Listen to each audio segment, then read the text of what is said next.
Bloomberg Audio Studios.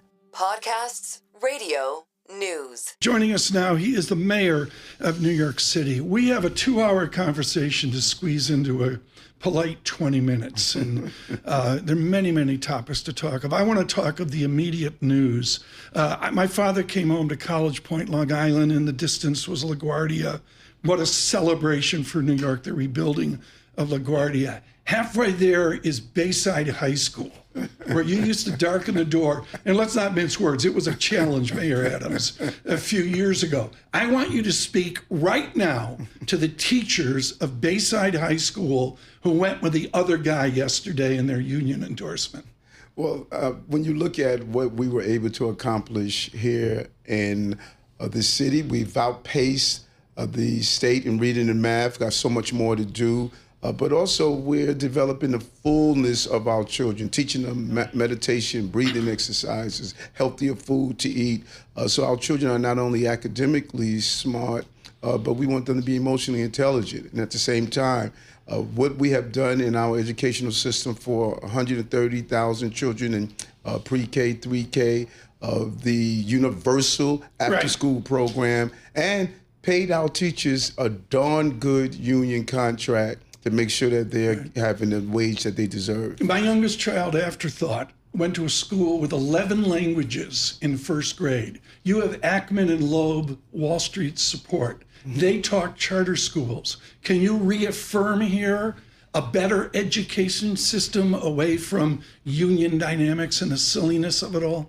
So important. When you think about when a parent drops their child off to school, they're not asking if it's a charter school, if it's a parochial, if it's a barter school. They want a quality education in a safe environment, and that is what we've produced.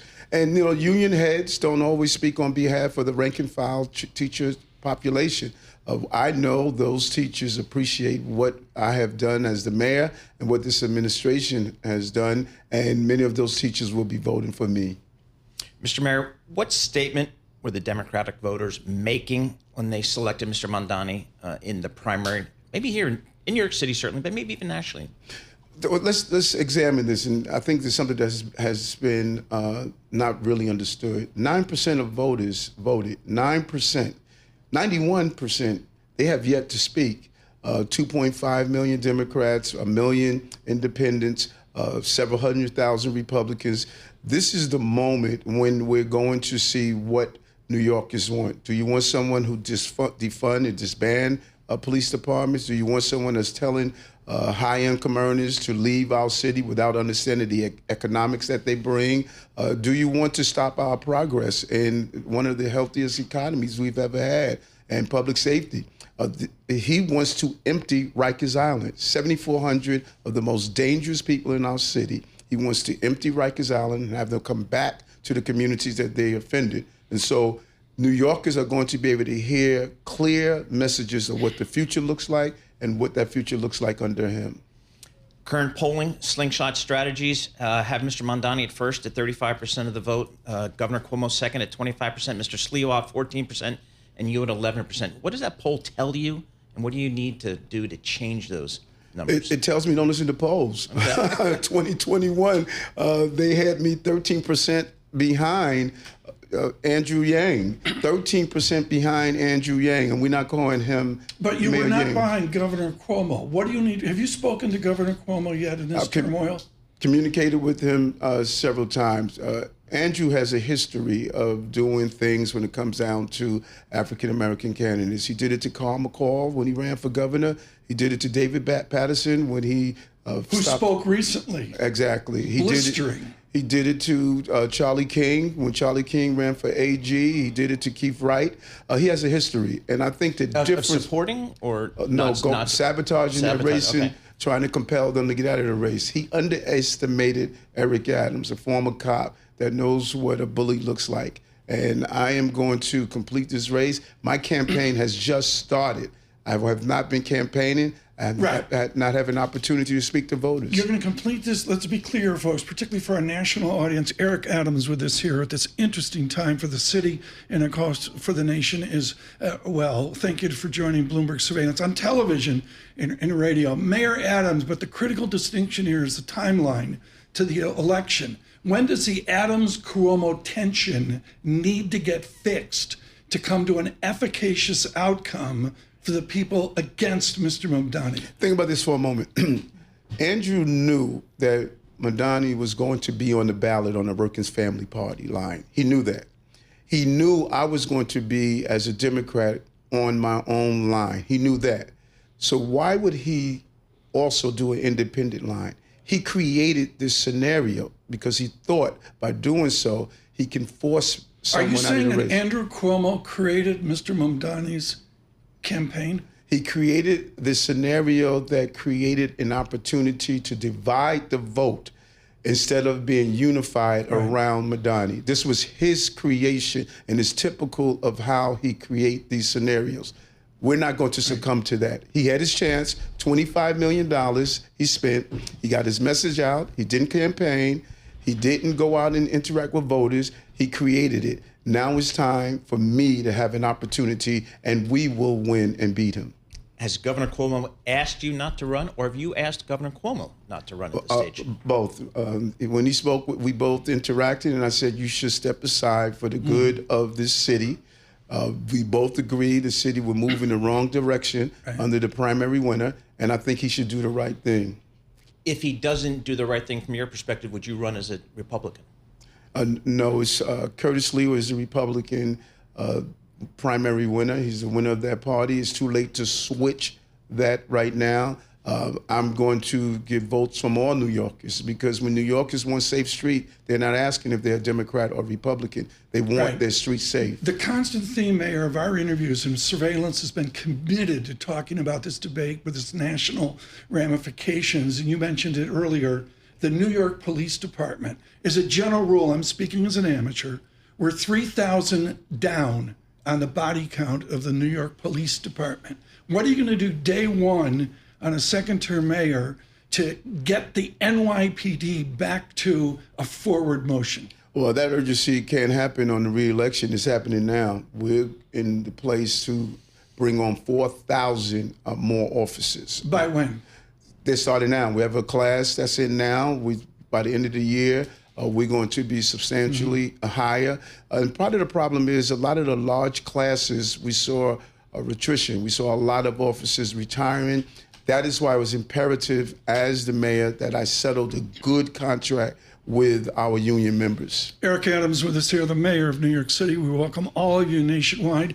How you listen on your commute. Good morning, 99.1 FM in Washington, 92.9 FM in Boston, and of course, Bloomberg 1130 here in New York. On YouTube, our new digital platform, Mayor Adams watches every day. Subscribe to Bloomberg Podcast. Paul? Mr. Mayor, let's talk about immigration. Right off the tip of Manhattan, we've got the Statue of Liberty. That means a lot to a lot of New Yorkers. How do you think about immigration in this city? And maybe how does that differ from what President Trump thinks about immigration in the city? And you're right. That statue represents a lot. And particularly when you look at the fact that my 19-year-old uncle died to protect the right of being an American in the Vietnam War. But think about this for a moment. Coming here, you should not be inflicting violence on undocumented New Yorkers or documented New Yorkers. We manage a humanitarian crisis with 237,000 migrants and asylum seekers. Not one slept on our streets. Every one of those children were educated in our school system. And I'm going to coordinate with federal authorities to go after those who are dangerous, like the Venezuelan gang members we took down that were selling drugs, forcing women into prostitution who were undocumented. The law does not allow us to collaborate for civil enforcement. We won't do that, but we will collaborate to go after dangerous people. I should mention again, good morning on Bloomberg Television with Katie Greifeld and Sonali Basak as well. Mayor Adams, here's a headline. I talked to Lauren Emaus, and this is just so important within her expertise of this city. The LA Times, heavily armed immigration agents descend on LA's MacArthur Park. If I'm having a beverage at the Sunset Tower Hotel, I look across the opulence of LA to a really tough part of town. And the other day we saw military enforcement wrapped around these deportations and ICE marching across MacArthur Park in Los Angeles. If the critics to you will say you're in Trump's back pocket, How are you going to push against the president and his administration if we have those tensions in New York? You know, one of the best saying is if you tell a lie long enough, you think it's true. But we need to deal with the facts here. We took this administration to court on things we thought were wrong more than any mayor in the country, more than any mayor in the country. But when I needed the president to lift the stop work order on a multi-billion-dollar wind farm project in Sunset Park, 1,500 union jobs, 500,000 homes would have benefited from it. I flew to Washington, had a healthy conversation with him. He lifted the stop work order. Same relationship I had with President Biden, 10 trips to Washington, 2 meetings with the president to deal with law enforcement officer. I nicknamed myself the Biden of Brooklyn. I work with presidents. I don't war with presidents. I have to deliver for the city of New York. And it would be irresponsible for any mayor not to do that. But then the granularity of this election and this, it's like Lindsay in the 1980s or something. I can't keep track. Is Adams an independent, a Democrat, a Republican? What is he? We don't know this one. He's an independent. I'm kidding. Mayor Adams, my team is listening to this interview, and there has to be a clarification of your relationship with the President of the United States. When will we see that? I think you're seeing it now. You're seeing a mayor that's defending and fighting for his city in a responsible way. New York City is the largest city in America.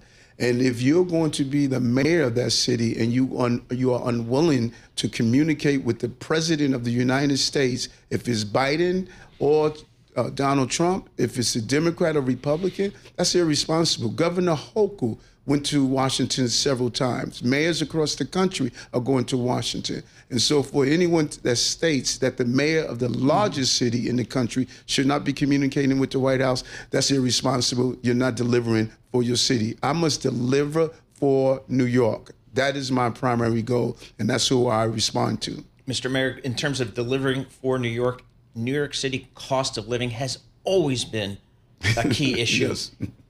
What is the plan? Is there a solution here? Because every day people keep coming into this island of Manhattan. How do we house them all? 2021, when I ran for office, the top issue was public safety, and housing followed that.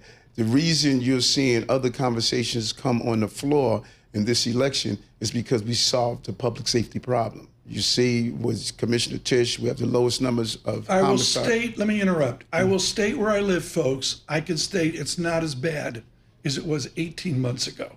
I still don't like it.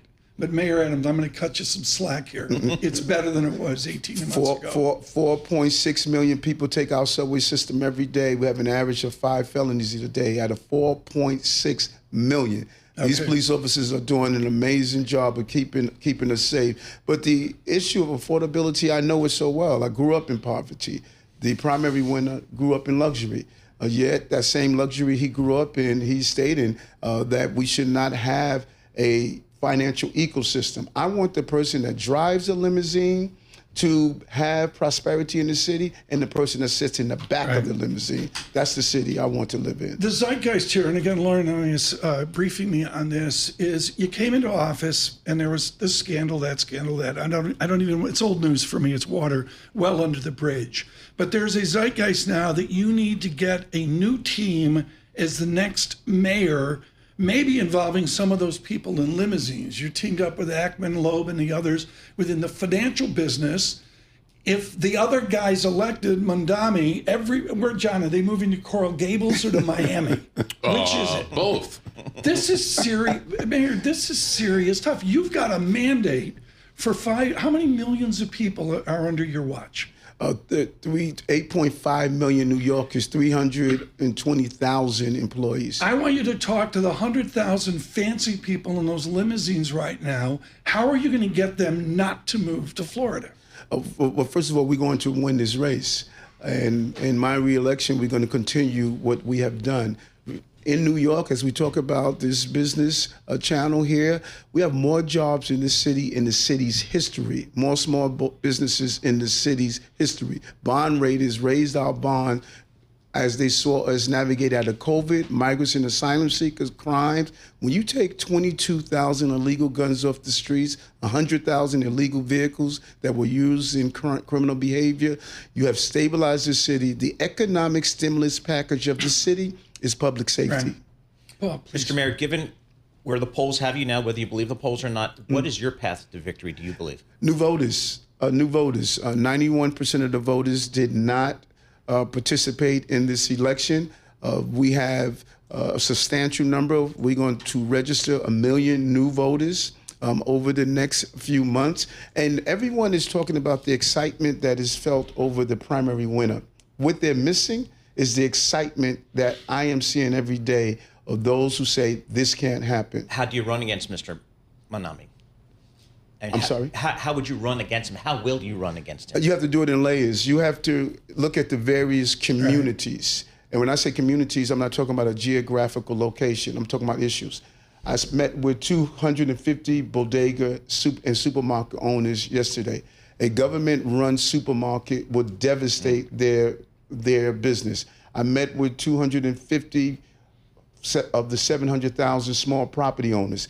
Can you imagine telling a small property owner that you can never raise the rent so that your rent rolls no longer equal the repairs of the building? Those small property owners are going to lose their property.